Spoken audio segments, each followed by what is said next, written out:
The 4-5 game is complete in the WRL, and we are down to the Fanatic Final Four. The APFL has reached their conference finals, and the first round of the inaugural F3L playoff is in the books. All of this and more in 20 seconds.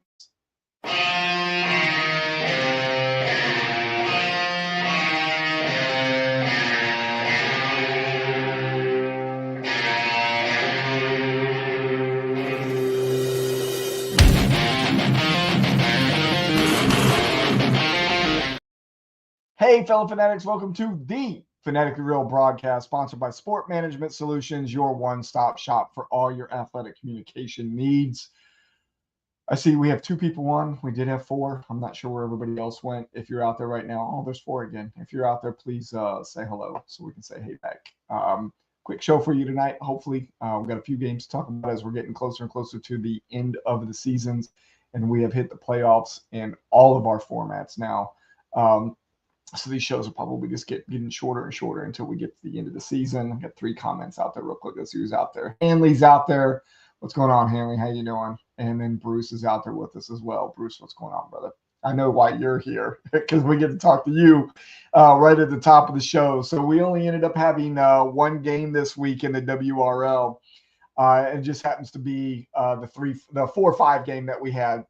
And it was between the E-Thugs of the Cerberus region, which is why Bruce is out there right now, and they played against Turd Ferguson of the Dragons region.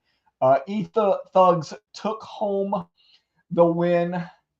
Final score there was 180 to 136. So the Cerberus region will be moving on. With that win, we now have the final pairings for the semifinals in the WRL. Of course, the E-Thugs got their win in the 4-5 game, so they will be playing Ted's Lasso, who is the number 1 seeded team. And then on the other side of the bracket, we have the number 2 seeded 1863 Ramblers playing against the number 3 seeded Mad Scientist. The winner of these 2 games will play for the 2024 WRL World Championship. This is what it looks like in bracket form. Paul is out there as well. Paul, I know why you're here, because you're getting ready to talk about the next part, which is the all-play tourney.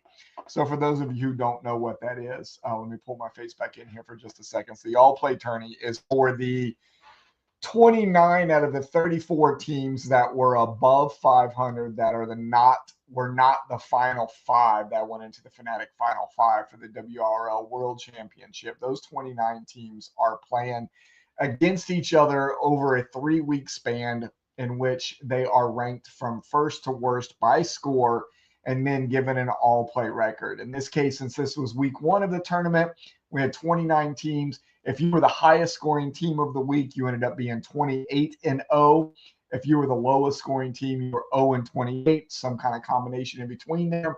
This will be cumulative for the 3 weeks of NFL's weeks 15, 16, and 17. Got a chart for you to look at so you can see how that looks. Here is what we look like at the end of week 1. Kind of describe what this is a little bit. You can see the region on the far left-hand side. Teams are the next column. Week 1 is the score that we had this past week. Number of wins is what you got for the all-play record. Number of losses is what that would be. We're going to do the same thing again in week 2 and in week 3. And again, this is cumulative for the 3 weeks. The person with the best all-play record at the end of the 3 weeks will be crowned the all-play tournament champion, and they will get $60, which is basically entry either for this year, saying you're playing for free, or $60 to get you to play for next year. If there is a tie, let's say that does in fact happen, with an all-play record between 2 teams at the top that are tied, what we will do is we will pretend as if those 2 teams played against each other each week for the 3 weeks. And because it's 3 weeks, there's got to be somebody that has a 3-0 or a 2-1 record. That person will end up winning the all-play tournament record. Pause here. You know what I didn't look at since you're here, bud? Let me look at this again real quick. Where are you actually? Damn, you can't be that far down. There you are, Rochester Rabbits. Okay, you're not too terrible. You're sitting at 14-14 at 500, so that's not a bad spot to be. I think what I'm going to end up doing is And I think this is the thing. If you're out there watching this right now and you hear me say this, and I'm incorrect whenever I say this, I do believe that there's going to be a point sometime in week 2 where there will probably be some teams that won't have a chance to come back at all. Like let's say a team like the Huron Haulers ends up being the last seeded team again next week, and now they're 0-56. I guess that's what it would be if my math is correct. And they don't have a chance to be able to pull this off. So I think what we might end up doing next week, if that is a thing, probably maybe eliminate some teams across the bottom so they know if they still have a chance at it or not. I don't know. I think everybody should still be setting a lineup each week, but the realist in me wants everybody to know if they actually still have a shot at it or not. So that is it for the WRL right now. So we're going to switch gears over to the APFL. The divisional round is complete. We are now into the conference finals of each one of the conferences. On the AFC side, the number 1 seeded Buffalo Mafia ended up beating the number 7 seeded Houston Toros by double of the score. Final score there ended up being 152-76. So Buffalo is moving on. And then in a 3-5 game, the number 5 seeded Denver Mustangs knocked off the Jacksonville Wildcats. Final score there was 133-102. On the NFC side, the number 1 seeded Green Bay Cheeseheads were upset and fell to their divisional foe, the Detroit Pride. Final score there was 113-89.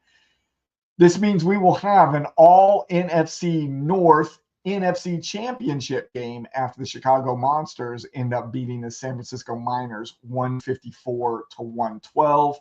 Those two teams played against each other all year. Just to do it one more time, their regular season record against each other was split at 1-1. So we have 2 more teams that were eliminated from each side of the bracket, 2 from the AFC side, 2 from the NFC side. So we're going to look to see what that updated APFL draft order for 2025 looks like. So in the 13th position should have belonged to the Wildcats, but they traded away to Cleveland, which now gives Cleveland 3 picks in the first round. And with the Toros' exit, they will have the 14th draft spot. And then on the NFC side, what should have been the Miners and the Cheesehead spots at 13 and 14, both of those teams traded their picks away to the Minnesota Norsemen. So they now hold the 13th and 14th picks.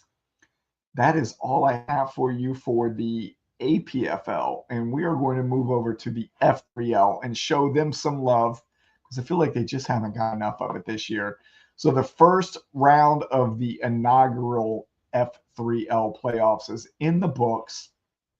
The Columbus Panhandles defeated the St. Louis Gunners. Final score there was 406-377. So Columbus will play Indiana in the semifinals. The Atlanta Flames knocked off the Orlando Rage. Final score there was 410-351. Atlanta will play Ohio, the Ohio Glory, in the semifinals. Ohio Glory ended up beating the Nebraska Bug Eaters. Final score there was 479-444. And then in the final matchup, the Indiana Firebirds outscored the Akron Pros 476-428. So Indiana will play Columbus in the semifinals. This is what your semifinal round looks like. Columbus versus Indiana, and Ohio against Atlanta. And that is all we have for the 3 leagues going into week 16. We will have the semifinals of the Worlds at the end of this week. We will have another round of the all-play tournament in the WRL. We will know who our AFC and NFC conference champions are after this, and we will know who the final 2 are in the inaugural F3L Bowl at the end of this upcoming week. So make sure you come back next week for all of those updates.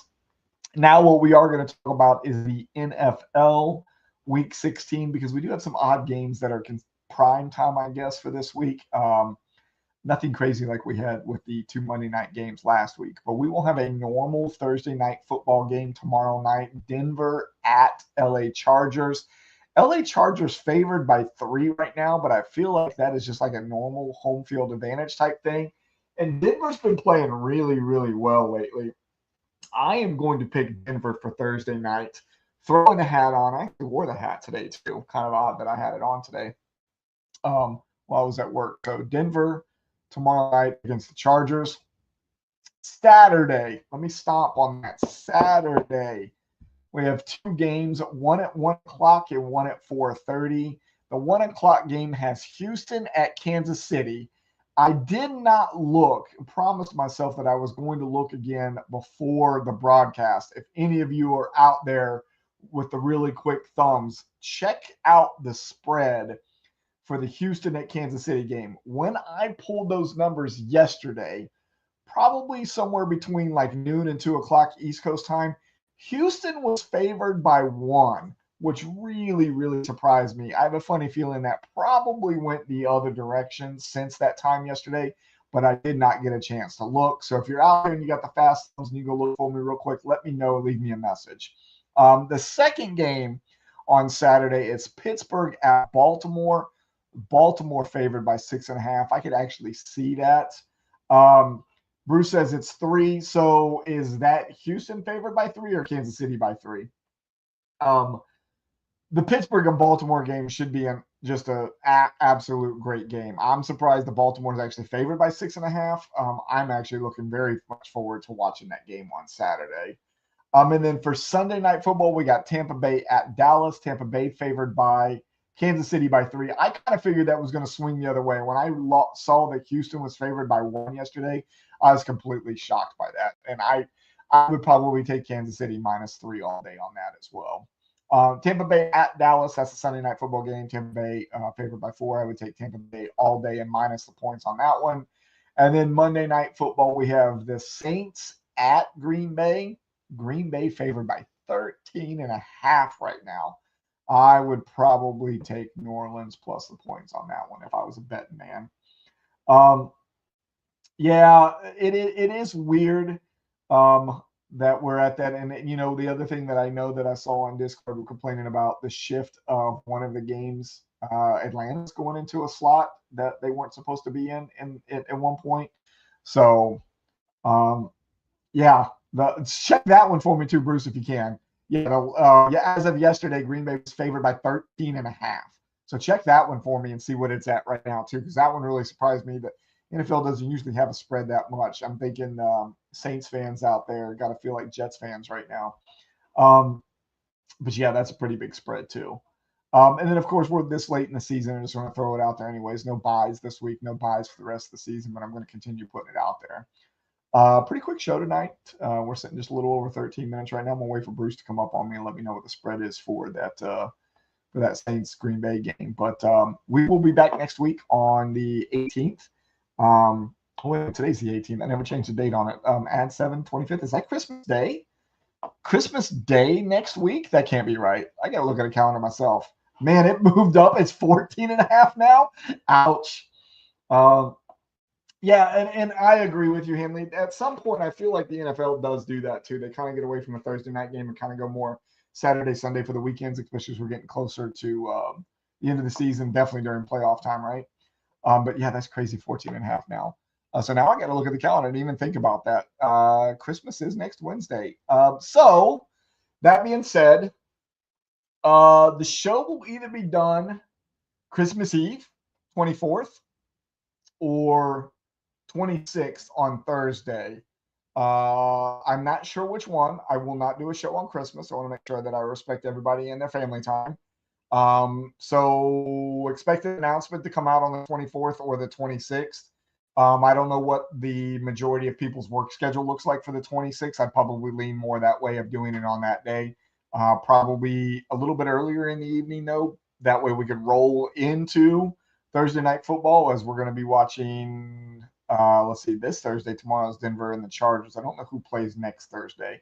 I'll have to look at that if there is, in fact, a game next Thursday, since Hanley made the comment about no more Thursday night games. I'm gonna have to look that one up, but I will let you guys know on Discord. When I say you guys and gals, you're playing against the Green Bay's defense. Oh, yeah, I had the Saints team defense for the all play, and I changed that out. Um, hey man, I'm good. I have this is the earliest that I've ever gotten Christmas done. Actually, the entire family has been done for like 10 days now. We got the final gift, the final piece of the gift, I think on the 8th. So I'm doing pretty good on that. I don't expect it any other year other than this year, but I did pretty good. Um, you might want to do the 24th. Okay, so what's on the 26th? Talk to me. Do we know? Are they doing something post Christmas earlier in the day or something like that that I don't know about yet? Um, Either way, I'll look over the schedule. We can talk about it on Discord. We'll figure it out. The show will be done on the 24th. 2 games on Christmas plus on Thursday. Okay. Then that answers it. You made up my mind. We will be doing a show on the 24th. Haley, I appreciate you doing the investigative work for me and finding out for me. So we will do the show Tuesday night. We'll do it at 9 o'clock. That seems to be working for us right now. Hopefully everybody will be able to stay up and watch it. We are done with baseball practice for the rest of the calendar year at least, so I don't have to worry about that as much. Tonight was our last practice, great last practice for the boys as well. So yeah, we will do it on Tuesday then. I appreciate that, brother. Thanks for looking that up for me. So next broadcast will be on the 24th, Christmas Eve. Time to be determined. We'll let you know. We will do our week 16 wrap up, go through all those things that I mentioned just a little bit ago. We'll get through the semifinals of the WRL. We'll talk about the second week of the all play for the WRL. We'll talk about the conference champions for the AFC and NFC side for the APFL, and then we'll figure out who are the 2 teams that will be left in the F3L to play in our inaugural bowl for that league. Make sure you have a plate of Mike and there must be milk and cookies out for the show. You know, that's actually not a bad idea. Right now, the milk consists of whipped cream vodka. Yeah, right now it's whipped cream vodka. I don't have any cookies around me at the moment. So we'll be back on the 24th. Time to be determined. Pay attention to the Discord, and I'll let you know where it's at. It's going to cry it all the way to the finish line. The last I saw, I think your guys' projected score is by less than a point. I think it was like 0.2. And I know that we've talked all year about you guys having very similar rosters, but I have not looked at what those rosters look like as we're getting ready to go into.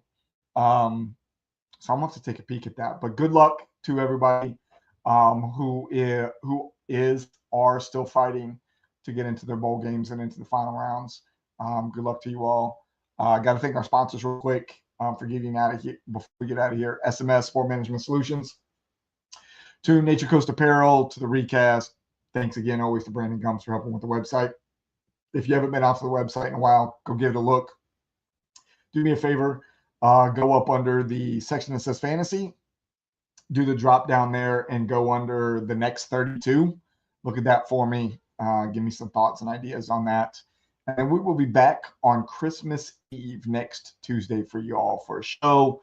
We're sitting right at about 19 minutes. Let's get out of here for the night. Hit me up on Discord if you've got anything.